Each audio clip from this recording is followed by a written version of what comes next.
Nanti saya ajarin bagaimana caranya makan mereka ini dan kita mendapatkan serat lebih banyak lagi. Di samping serat, karbohidrat itu Bapak sekalian paling bagus kalau ini nanti di rumah bikinin bapak-bapaknya ini. Resep membahagiakan istri.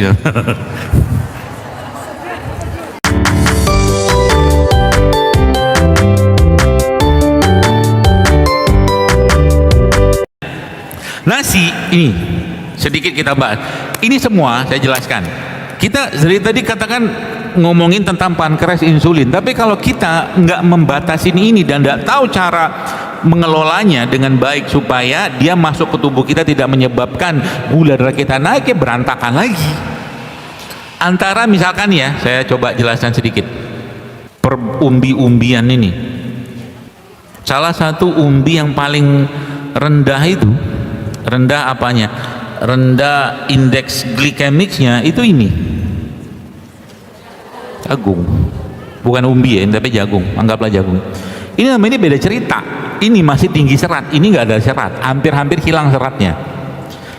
Ini nasi dibandingkan sama ini masih banyak seratnya ini dibandingkan sama labu, apalagi labu kayak begini, ini kita belum cerita manfaatnya, masih tinggi seratnya ini ya. Dan bahkan indeks glikemiknya, indeks glikemik itu apa? Kalau dengan kata-kata IG atau glycemic index, indeks glikemik itu adalah kecepatan atau kemampuan satu bahan menyebabkan gula darah kita tuh naik. Semakin, nah kaidahnya gini, saya ajarin, semakin tidak ada jaket dalam satu produk makanan ya, terutama yang kita sebut dengan karbo, semakin tidak ada jaket. Jaket itu apa? Jaket itu ininya, kulitnya. Semakin tidak ada jaketnya dia, semakin cepat dia menaikkan gula darah. Sekarang kalau saya tanya, beras jaketnya di mana? Nggak ada. Jaketnya kan sudah digiling habis. Makanya kalau zaman dulu orang tuh lebih suka beras pecah kulit, ya kan? Beras pecah kulit itu beras yang masih ada jaketnya, masih ada seratnya, kita sebut dengan bekatul atau sekam. Nah makanya beras ini, beras apa? Putih sama beras merah beda kandungan seratnya. Ini nih beras merah ini beda kandungan seratnya. Beras merah masih tinggi seratnya, sehingga kalau seratnya tinggi otomatis apa yang terjadi? Pasti indeks glikemiknya rendah. Itu ilmunya. Makanya kalau Anda lagi makan misalkan mohon maaf, misalkan tepung-tepungan, nggak apa-apa, silakan makan tepung kalau memang belum bisa meninggalkan tepung terigu, ya nggak apa-apa. Tapi maksud saya apa? Coba imbangi itu dengan kasih dia jaket. Paling gampang ngasih, berarti gini. Contoh, dok, kalau saya mau masukkan serat ke dalam ini, cara gimana? Gampang banget. Anda tinggal ambil biji kedelai, biji habatus sauda, masukin dalam ini, ditanak dan biji-biji yang lain. Bisa. Yang terjadi apa? Dia tidak akan menyebabkan gula kita naiknya tinggi. Gara-gara ada apa? Jaket. Gara-gara ada serat. Ini kadang-kadang ya kita tuh nggak tahu ya zaman sekarang ya, bahwa sebenarnya banyak sekali makanan yang kita konsumsi itu hampir-hampir miskin dan bahkan nggak ada serat. Yang jadi repot apa? Yang jadi repot pankreas. Kenapa? Ketika makanan masuk katakanlah dan nggak ada seratnya, ingat pelajaran kita di awal tadi, serat itu makanannya siapa? Lambung. Kalau akhirnya apa? Lama-lama makanan itu menyebabkan orang karena nggak ada serat, yang terjadi apa? Pertama, efeknya apa? Kalau makanan nggak ada serat, otomatis kemungkinan besar dia akan craving, namanya craving itu minta lagi, sehingga orang minum es teh manis bawaannya pengen minum lagi. Betul? Orang makan karbo nggak berserat, lama-lama yang terjadi pengen lagi, nambah lagi. Yang terjadi apa? Karena lambungnya kita tempat produksi hormon kebahagiaan, hormon ketenangan, dan stres kita di-manage di situ. Yang terjadi apa? Anda lihat orang sekarang cemasnya luar biasa. Nggak percaya? Baik, kan banyak isu tuh, banyak isu bahwa nanti akan blackout lah apa segala macam. ya kan? Mati listrik, mati segala macam. Orang cemas. Padahal udahlah kita coba terbang ke 30-40 tahun yang lalu ketika kita masih hidup dengan lampu teplok. Hidup aja kita, ya kan? Tidak mati juga kita. Jadi jangan terlalu dicemasin. Itu ada efek gak dari apa yang kita konsumsi? Ada. Makanya orang-orang yang ngerti kayak begini tuh, itu akhirnya makanan mereka pasti berubah. Nah, cerita ibu tadi juga sama. Ya, si ibu tadi itu, ya, setiap hari ibu itu, saya bilang, saya tebak sama dia, Bu, ibu pasti, bukan pasti, bener nggak saya tebakannya nih? Ibu tiap hari makan ubi sama ikan, karena dia memang jualan ikan, punya empang. Tiap hari makan ubi beginian. Gula darah sekarang stabil. Kenapa? Wajar, ini semua ada seratnya. Ya, umbi-umbian itu ada seratnya semua. Jadi kayak misalkan nih, kita bahas sedikit karena nih banyak pembahasannya, jadi saya lihat kepeannya dulu. Jagung katakanlah kayak begini. Jagung ini bukan cuma sekedar dia makanan kita makan gitu, tapi dia punya vitamin B. Vitamin B itu efeknya kemana? Ke saraf. B, jagung dengan indeks glikemik yang rendah. Kemudian apa lagi? Sukun. Mana yang sukun? Sukunnya mana ya? Nggak ada sukun. Sukun itu di Eropa mahal. Mahal sukun itu. Tepung sukun itu mahal. Dia bahkan bisa dibikin untuk roti. Dan yang lebih menariknya apa? Nanti suruh Bu Mul yang punya Dea Bakery bikin saya kenal sama yang beliau yang punya itu, teman lama, bikin roti dari tepung sukun. Itu untuk gula darah relatif aman, tenang itu. Dan sukun itu indeks glikemiknya rendah banget. Disinilah pelajaran tentang karbonya. Karbonya maksudnya gimana? Bukan daripada ya, kalau misalkan Anda punya pilihan untuk makan nasi kayak begini, udah mulai mikir otaknya, ini kalau saya makan ya nggak lama-lama juga, Anda harus punya buffer untuk menjaga agar jangan sampai gula darah kita naik. Pilihan paling gampang apa? Pilihan paling gampang umbi-umbian, paling gampang, percayalah. Makanya isu tentang gluten, orang Indonesia dari dulu tuh nggak ada isu. Orang kita dari dulu tepung terigu tuh kita nggak akrab. Dari dulu orang Indonesia tuh yang dimakan apa? Umbi, nggak ada yang lain. Sekarang orang non gluten lah, kita dari dulu udah makan yang kayak beginian kok. Makanya nggak ada isu tentang autoimun, lambung, masalah dan sensitif segala macam, nggak ada. Gara-gara apa? Karena ini berlimpah serat. Kemudian apa lagi? Jadi kan sukun, singkong ini dibandingkan sama sukun lebih tinggi. Nanti saya ajarin bagaimana caranya makan mereka ini dan kita mendapatkan serat lebih banyak lagi. Di samping serat, karbohidrat itu Bapak sekalian paling bagus kalau ditambahkan dengan lemak. Paling bagus kalau ditambahkan dengan lemak. Nih misalkan, apa mentega sama margarin beda? Apa bedanya? Yang satu lemaknya dari sawit, yang satu lemaknya dari hewan. Butter itu dari hewan, ghee itu dari hewan. Ya, maka salah satu cara untuk makan ini, kalau dia mau lebih banyak lagi seratnya, Anda tambahkan sama lemak hewan kayak begini nih. Biasanya kalau saya paling suka makan ini pakai apa? Pakai ubi cilembu. Nanti coba lihat.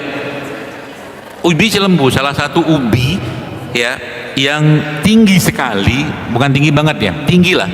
Asam amino triptofannya salah satu katakanlah unsur yang ada pada tumbuhan khususnya itu yang bisa menambahkan produksi hormon bahagia. Jadi kalau mau bahagia makan ubi. Alasannya kenapa? Alasannya pertama karena mereka tinggi serat. Yang kedua, jadi kalau orang makan sesuatu yang menyebabkan gula darahnya naik, biasanya dia akan bahagia tapi semu, gak lama. Tapi kalau orang makan karbohidrat, karbohidratnya tinggi serat dan ditambahkan dengan kayak begini, Masya Allah, yang terjadi apa? Dia akan dapatkan seratnya, moodnya akan berubah, ya. Tambah lagi kalau dia makan kayak beginian, apalagi misalkan makan begini, coba lihat. Sebenarnya kalau sudah ngerti caranya, dia minum ini, coklat. Makan karbo sama lemak kayak begini, kemudian dia makan telur. Komplit nggak sudah? Ada protein? Protein. Ada karbo? Di sini. Ada lemak? Ada ini mineralnya. Sudah selesai. Nggak perlu makan nasi. Ya kan? Nggak perlu makan nasi. Kenapa protes? Udahlah, buang kalimat kalau nggak makan nasi itu. Kenapa Anda ngomong kayak begitu? Karena nasinya zaman sekarang sudah miskin serat sehingga kita craving kayak orang nggak puas-puas gitu loh. Ya, nah sekarang kita lihat lagi nih. Tadi kan singkong. Jadi singkong itu ini juga salah satu ubi yang sangat baik bagi lambung. Singkong ini, ya. Cara makan singkong zaman dulu, dari zaman dulu orang makan singkong pakai apa?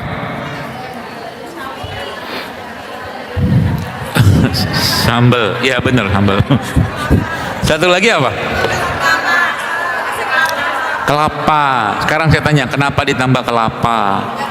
Kan sama ini. Kalau ini kan lemak hewan, kelapa lemak nabati gitu. Jadi juga nanti di rumah, tadi kan saya sudah jelaskan bahwa seandainya nih mau makan nasi itu tambahkan biji-bijian kan, kacang hijau, kacang kedelai, pokoknya semua kacang-kacangan masukin situ.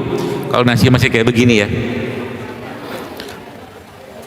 Atau boleh si nasi itu ditambahkan dengan minyak, entah itu minyak zaitun atau VCO atau butter Anda masukin, maka ada istilah nasi butter. Nasi butter itu nasi yang tinggi serat, rasanya enak, gurih kan, ya gitu ya. Nah sekarang kita lanjutkan sedikit. Kemudian pisang kepok nih. Ketika Anda sudah tahu ini cara memainkan, ini salah satu apa tuh namanya, apa ya, makanan lah ya, pangan yang nilai gulanya bergantung dari tingkat kematangannya dia, nilai gulanya.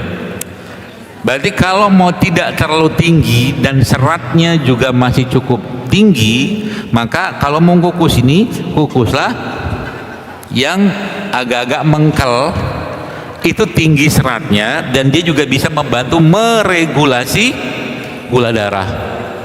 Pisang ini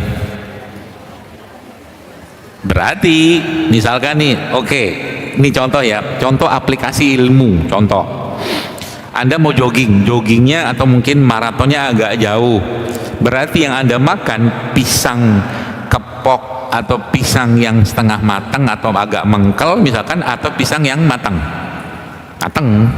Kenapa? Semakin matang semakin tinggi gulanya. Jadi kalau misalkan nih, oke, misalkan sebelum olahraga, misalkan mau sepedaan, mau jogging, mau apa, ya makan ini. Kalau saya kan sering tuh, kenapa zaman sekarang, bukan zaman sekarang, orang tuh semua pengen instan. Bahkan saya kalau naik gunung mana pernah, tidak mungkin saya bawa mie instan, tidak mungkin. Kenapa nggak mungkin? Karena bikin lapar dan energinya cepat habis. Makanya kalau saya pergi gunung, naik gunung itu dari rumah, terakhir naik apa ya, merbabu sama lawu, masih kuat naik gunung. Ini pengen ke Rinjani, pengen ngetes dengkul judulnya. Rinjani itu harus 2 malam nginep ya. Sebenarnya Anda punya sini kan Gunung Arjuno, itu Gunung Argopuro ya, itu panjang sekali. Coba dilatih nanti kapan-kapan, karena salah satu salah satu cara untuk membuat badan kita itu sehat dan hati sehat adalah memang berinteraksi dengan alam, menghirup udara di alam itu bagus ya. Dan itu memang disampaikan dalam Al-Quran, fantashiru fil ard, gila gitu loh. Nah, kemudian pisang adalah salah satu pangan yang tinggi kalium. Kalau dengar kata-kata ada kalium, magnesium ya. Kalium itu K, magnesium itu Mg. Biasanya dia tidak akan jauh-jauh dari urusan persarafan, termasuk juga dengan perjantungan. Kurma boleh dibilang salah satu superfood terbaik buat jantung ya. Itu sebabnya Nabi SAW memberikan pedomannya kepada kita untuk mengkonsumsi kurma ajwa alia sebenarnya itu di pagi hari sebanyak 7 butir. Jadi apa?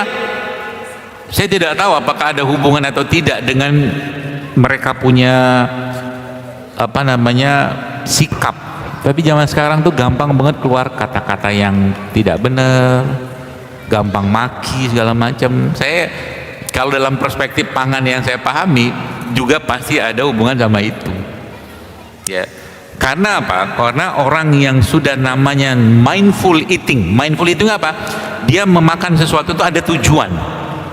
Ada orang namanya emotional eating, dia makan sesuatu karena emosi, yang sekarang dikenal dengan namanya FOMO itu loh. Itu gak bakal bertahan lama, percayalah. Dan semua yang kayak begitu tuh sekalian pasti ada efek ya, pasti ada efek. Nah, kita kembali saja ke tadi udah pembahasan ini. Jadi intinya ini semua kalau Anda mau makan ya, pertama kalau mau tambah lemak Anda bisa tambahkan butter, Anda tambahkan ghee juga boleh, atau Anda makan dia sama alpukat juga boleh. Bukan montok-montok. Kalau mau agak sedikit lebih divariasi ya udah nanti diaduk-aduk, dihancurin, dijadikan kayak bolu, nanti di oven bisa juga. Nah, sekarang kita akan melanjutkan yang tadi belum selesai tentang arteri tadi kan. Tadi kan bawang hitam ada, chia seed ada, zaitun ada atau VCO kalau kita. Kemudian buah bit juga ada. Ini juga bisa digunakan untuk, ini dahsyat banget loh efeknya ini buah bit ini. Ya, di luar tadi saya jelaskan tentang arteri, aslinya juga buah bit ini juga berlimpah dengan serat antioksidan yang kalau Anda makan ya atau di jus katakanlah ditambahkan dengan buah-buahan efeknya, maka Anda tambahkan di sini potongan-potongan kelapa tua jadi kayak toppingnya. Atau kalau mau lebih bagus lagi buat pembersih pembuluh darahnya, Anda tambahkan sama ini jasid. Coba aja lihat nanti yang terjadi apa, kita punya pencernaan di flush sama dia, flush kayak kita mencet tuh apa namanya kloset, kalau ada kotorannya dipencet untuk flush ini nih kerjaannya dia gitu ya. Kemudian tadi sudah terakhir itu perkacangan, tapi kacangnya nggak ada, nggak apa-apa. Salah satu kacang yang paling bagus buat menenangkan jantung tuh kacang pistachio.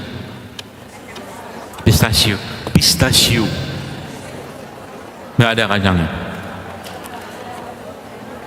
Teh, salah satu teh yang bagus buat menenangkan dan bikin calming kita punya saraf adalah chamomile. Ya, kalau nggak ada gimana? Minum teh serai aja. Chamomile mahal.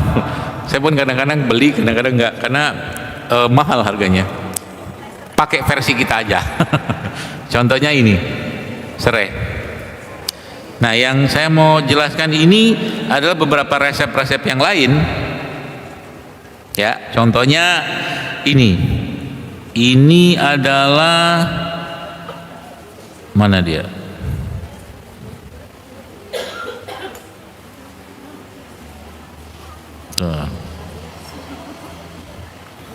Ini daun kelor. Kalau kita buka datanya, ini udah lama, mungkin 3-4 tahun yang lalu saya sudah lama mention daun kelor. Ini daun kandungannya atau kelor ini kandungannya mirip-mirip sama minyak zaitun. Kandungannya, asam aminonya, seratnya berlimpah ruah di daun kelor. Ya, cuman kita sering pakai buat peribahasa saja. Ya, dunia tak selebar daun kelor. Padahal ya masya Allah, ini di luar negeri jadi superfood, bahkan bisa buat masker bubuknya itu. Dan kalau di dunia herbal juga, misalkan ya di perherbalan, misalkan ini coba kita lihat, ini kemang, iya kelor jahe sama ini.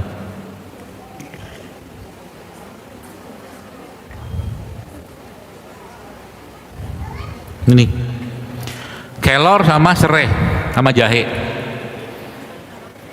pas air panas minum. Buat ngapain? Buat bersih-bersih ginjal nanti. Kalau itu bahannya dikeringkan, fungsinya sama. Fungsi pengeringan tuh sebenarnya fungsi pengeringan itu adalah membuang air supaya dia bertahan lama. Jadi kalau seandainya apakah produk yang dikeringkan itu punya efek yang sama dengan produk katakanlah yang masih fresh kayak begini, kalau saya lebih milih yang ini. Kalau saya, kecuali kita ada uzurnya apa? Contoh mungkin kita nggak mungkin bawa ini kemana-mana, kan harus dikeringkan sehingga dia ringan dibawa, itu tidak apa-apa. Apakah masih ada manfaatnya? Ada cuman lagi, dulu saya menganut pemahaman, namanya juga ilmu ya, berkembang, bahwa kalau herbal itu bagusnya kita seduh pakai air panas, mendidih segala macam, dari setengah jadi 1 gelas setengah gitu-gitu. Betul nggak itu? Ya betul aja. Cuman menurut salah satu guru saya yang beliau menjelaskan tentang bagaimana kandungan atau senyawa-senyawa aktif pada herbal itu bisa berkurang drastis dengan pemanasan. Akhirnya sekarang saya lebih memilih model kayak begini. Apa yang saya pilih modelnya? Ini nih, misalkan ada air, ada gelas nggak? Gelas. Nah gini ya, nih ambil air kayak begini, atau mungkin dalam botol ini juga nggak apa-apa. Lalu ini saya bersihkan, saya cuci, ya sampai nggak ada lah katakanlah kotoran segala macam, secukupnya, sebutuhnya saya hancur-hancurin, saya masukin sini satu, misalkan. Ini namanya diekstraksi. Ya, ini juga jahe katakanlah. Ini tek dihancurin. Bagusnya dihancurin daripada dipotong. Kenapa? Biasanya kalau dihancurin, digeprek, aromanya lebih kuat daripada dipotong. Betul? Gitu. Apalagi ini juga sama misalkan. Nah ini misalkan, ini kan kunyitnya saya masukin sini, kemudian jahenya saya geprek masukin sini. Ini juga sama. Sekarang saya lebih memilih ini. Tahu kenapa? Karena kalau diekstrak kayak begini, ya saya juga bukan ahli farmasi, tapi belajar dari seorang ahli farmasi dan doktor juga, lebih banyak kandungan ini yang keluar dan tidak habis karena pemanasan. Kan nggak ada pemanasan. Makanya teknologinya ini kalau dinaikkan levelnya namanya freeze dry. Freeze dry itu apa?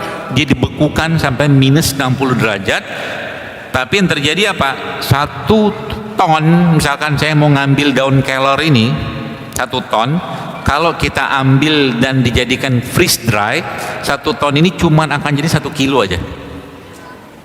Kalau 1 kilo, yang terjadi apa? Semua biang di situ dan semua kita dapat manfaat sejadi-jadinya.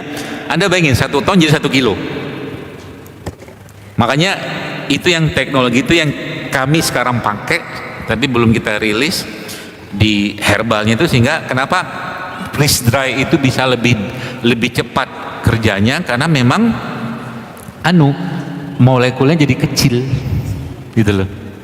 Jadi fungsi pengeringan itu ya adalah membuang air. Sama juga kalau kita kan herbal kayak begini kan kandungannya kan tidak bisa langsung keluar, maka mekanisme mengeluarkan senyawa aktifnya itu macam-macam. Ini ekstraksi, katakanlah ekstraksi dingin misalkan, nggak dingin-dingin banget, atau mungkin juga dengan ekstraksi panas dengan pemanasan, atau mungkin diambil senyawa aktifnya saja, itu juga bisa. Jadi kalau saya lebih memilih, contoh begini, ada satu case ya, tapi bukan case saya, ada ibu-ibu dia mengalami masalah lutut, kemudian dikasihlah satu herbal, dan setelah dikasih satu herbal itu, dan dia sudah menopause ibu itu, dan ternyata masya Allah tabarakallohnya apa, setelah dikasih itu dia mens lagi, padahal herbalnya itu diperuntukkan secara pengetahuan kami itu untuk lutut, ternyata bisa juga berfungsi ke kandungan gitu loh. Jadi herbal itu dahsyat loh ya, dahsyatnya seperti itu kalau tahu cara mengelolanya. Makanya saya bilang tadi, ini kan gini kan sebentar sudah keluar, tapi apakah dia sudah keluar dengan sempurna? Belum. Karena kalau bentuk padat biasanya bentuknya agak lama, atau kalau anda mau agak cepat juga bisa juga tadi geprek atau anda blender, hancurin dia. Kalau blender dihancurin otomatis partikelnya berubah menjadi kecil, lebih gampang terserap ke dalam air. Apalagi air yang anda pakai air yang berlimpah mineral, namanya air kelapa, bukan air zam-zam. Air zam-zam mah jauh kita mah. Nah sehingga ini saya ajarin nih, saya ajarin caranya dalam tema bagaimana membuat minuman yang bisa memberikan energi dengan menggunakan air kelapa. Yang pertama apa? Ya ambil aja air kelapa, kelapa tua, kelapa muda, lalu anggaplah mungkin sekitar 300 mili. 300 mili itu mungkin segini lah ya, segini lah kurang lebih ya, segini lah 300 mili air kelapa. Lalu anda ambil 1 sendok teh, 1 sendok makan madu. Air kelapa 300 mili, 1 sendok makan madu, kemudian 1 sendok makan irisan jahe diiris, kemudian ini setengah jeruk lemon, dan ini bolo jeruk lemon. Atau tahu nggak beda jeruk lemon sama jeruk nipis? Apa bedanya? Yang kerenan dikit lah, yang kerenan dikit, rasanya kan beda. Semakin asam suatu produk, semakin tinggi vitamin C nya ya. Makanya nanti coba dibaca aja datanya, tapi saya belum baca, tapi feeling saya, dugaan saya, lebih tinggi kandungan vitamin C nya di jeruk nipis daripada jeruk lemon. Sama juga kalau anda mau cari madu yang tinggi vitamin C nya, nah kalau saya ngomong begini nanti biasa nanti di-cut di-cut, ada yang jualan, nggak apa-apa lah, karena semua madu milik Allah. Jadi madu yang asam madu apa? Madu kelulut, madu trigona, madu kelanceng kalau sini, ya kan? Di sini namanya apa? Kelanceng kan? Asam nggak? Asam. Itu madu tinggi banget vitamin C-nya. Maka madu trigona, madu kelanceng, madu kelulut ini itu bisa dipakai untuk ngompres orang yang kena luka bakar. Nanti misalkan itu di rumah sakit udah dipakai sebenarnya, cuman nggak semua rumah sakit paham.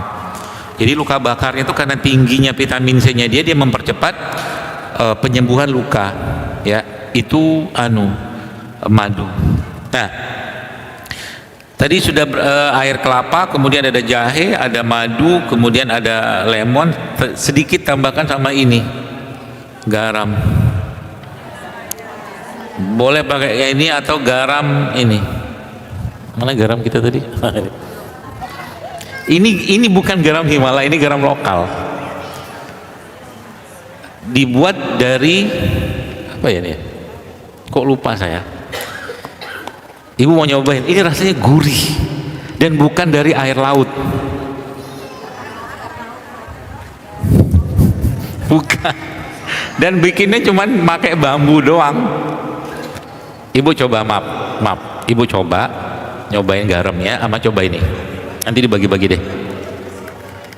Gurihnya ini namanya, saya mau promosi sekalian, bukan promosi produk saya nggak jual itu namanya garam Jono.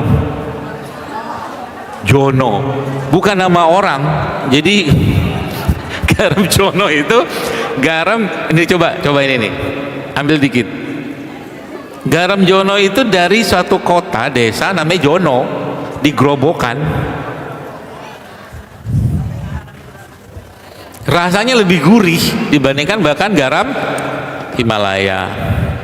Dan dari mana dia? Bukan dari air laut tapi dari air tanah.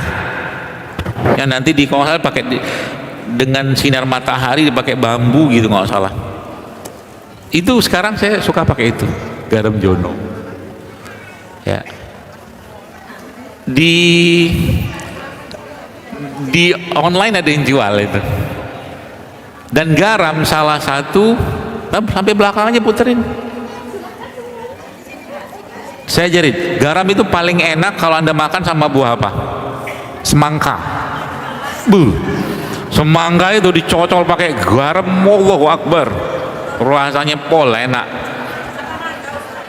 Mangga juga sih. Tapi semangka lebih masuk kan, semangka itu kan pori-porinya kan gede.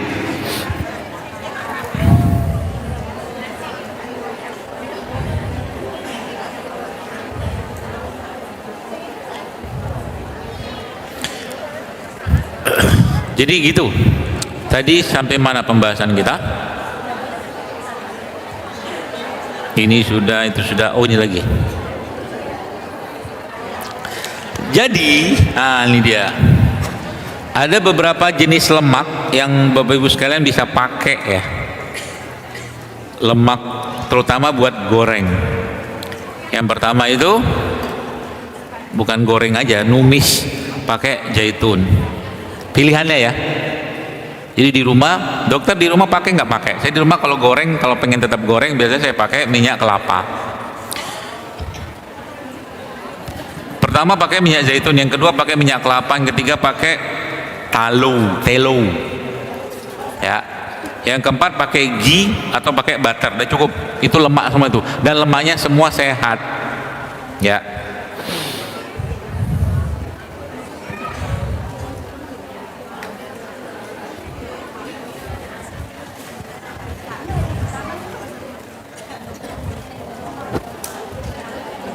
Ini iya, yang mana ini? Yang ini ya? Oh iya.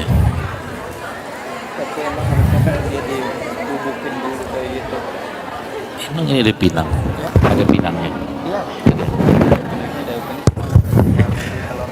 Nah ini dia. Ini nanti di rumah bikinin bapak-bapaknya ini. Resep membahagiakan istri.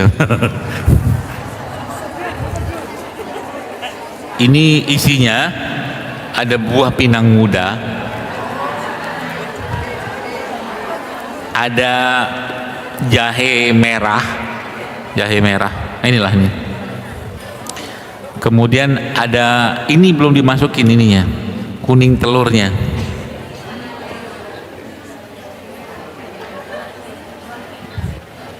Gitu. Terus ditambahkan dengan, nanti tambahkan dengan madu. Apa tadi isinya?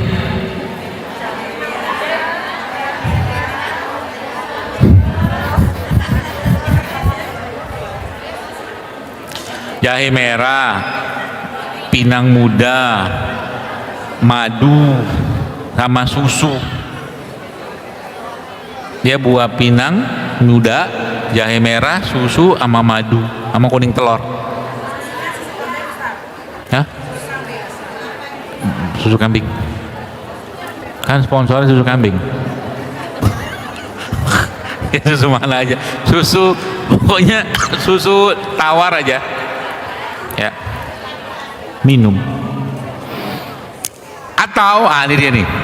Kan Anda kan punya udah banyak resep buat suami juga. Ada lagi saya kasih tahu lagi. Nah ini nih.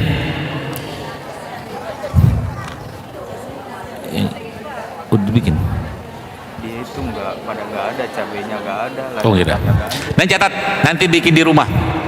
Anda mau minum juga nggak apa-apa.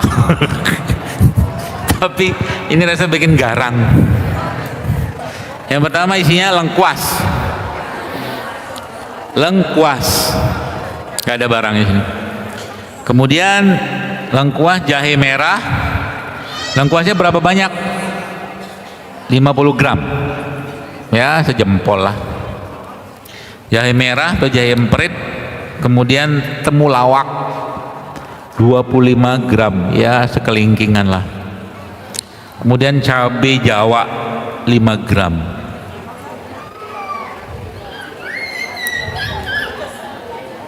Lada hitam 1 sendok teh. Kemudian sisanya kasih gula, garam sama air secukupnya. Ya apa ini dianjurin, mau anjurin, kasih air panas boleh atau mungkin dibikin ekstrak kayak begini juga nggak apa-apa, minum. Seger nanti. Sudah tadi. Sudah. Terus apa lagi? Ah ini dia nih. Tadi percengkehan sudah ya. Daun kemangi sama serai juga sudah. Nah ini buat, hah? Belum? Daun kemangi nggak ada. Ada nggak sih? Ini kelor. Ini kemangi nih. Nah, ini ketemu sama serai. Yang mana ini ya? Bukan. Ya. Ini kemangi sama serai tadi udah kok. Ya udah. Ya udahlah ini diambil daunnya. Ambil kayak begini nih sama ininya gitu. Masukin itu kasih serai ya secukupnya kayak begini nih. Kasih air panas. Buat apa dia? Buat nafas. Ya, buat nafas dan juga bisa menurunkan peradangan yang ringan. Ya. Termasuk juga bisa membersihkan lendir paru. Gitu. Kemudian kelor jahenya udah.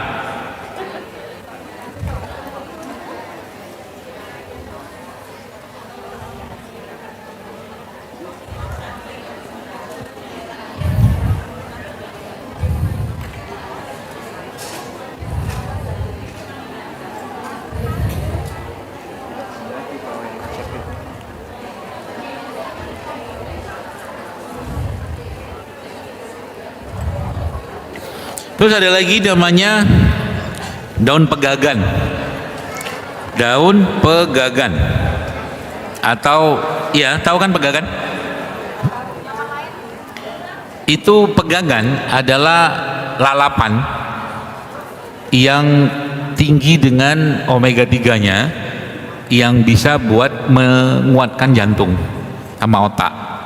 Jadi kalau pegagan itu ada pegagan, daunnya kan mirip mangkok gitu kan, banyak di sawah malah. Itu ketemu sama jeruk lemon atau jeruk nipis, minum bisa menguatkan fungsi otak sama jantung. Itu pegagan.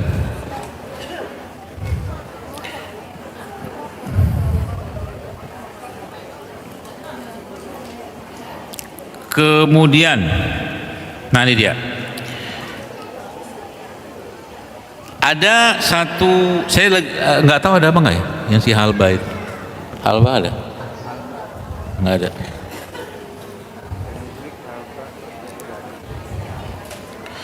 Jadi ada satu herbal, cuman lagi nggak ada di sini. Herbal ini powerful banget dalam memperbaiki masalah kewanitaan. Namanya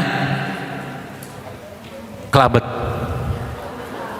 Klabet. Nah, kalau nggak salah yang sebelum ini saya pernah jelaskan atau saya pernah mention juga, dari urusan PCOS, endometriosis sampai ke fertility itu bisa diperbaiki pakai si klabet atau si halba ini.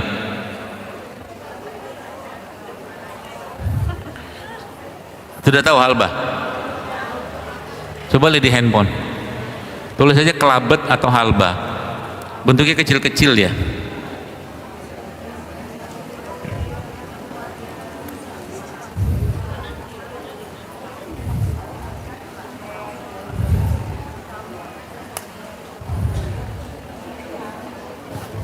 Iya. Sudah ketemu? Itu kan bumbu dapur ya. Itu cara makainya direndam. Direndam berapa lama? Setengah harian. Tapi bagus, setengah harian. Setelah setelah direndam itu, katakanlah pakai jar, pakai botol apa namanya? Bukan termos. Jar itu apa ya? Toples. Pakai toples gitu kan, yang segede-gede gini itu. Nanti direndam situ, nanti setelah direndam airnya dibuang, bijinya itu sudah siap digunakan. Bijinya itu kita nanti konsumsi. Ya. Bijinya yang kita konsumsi. Jadi cara mengkonsumsinya gimana? Kalau paling gampangnya bijinya itu setelah ditiriskan dari air tadi itu dihancurin, ya, dihancurin, kasih madu, minum. Paling gampang. Berapa kali sehari ya? 1 sampai 2 kali sehari boleh. Atau kalau enggak, boleh juga dengan cara biji itu udah kering kan, udah hancur, setelah disaring dari itu, hancurin, kasih air panas, ya. Karena dia padat, biar keluar cepat itu, terus diminum, kasih sedikit sama jeruk nipis. Itu bisa diminum waktu lagi sakit mens. Ya, kalau dia rutinkan minum sebelum mens pun bagus. Termasuk juga bijinya tadi itu, ya. Kalau di India kan mereka semua pakai masalah. Masalah tuh nggak pakai H. Masalah tuh bumbu dasar kalau mungkin bahasa kita. Nah, masalah tuh pasti ada kelabet atau halba ini. Ini ada hadisnya. Ada hadisnya kelabet ini. Tapi cara makainya gitu. Dia harus direndam. Jadi bisa pakai tadi, campurin air, hancurin, aduk sama madu, minum setelah direndam ya. Bijinya itu, atau dipakein air panas misalkan, dibikin minuman anget juga bisa, atau dicampurkan ke dalam sup, dan gak usah banyak-banyak, panas dia soalnya itu.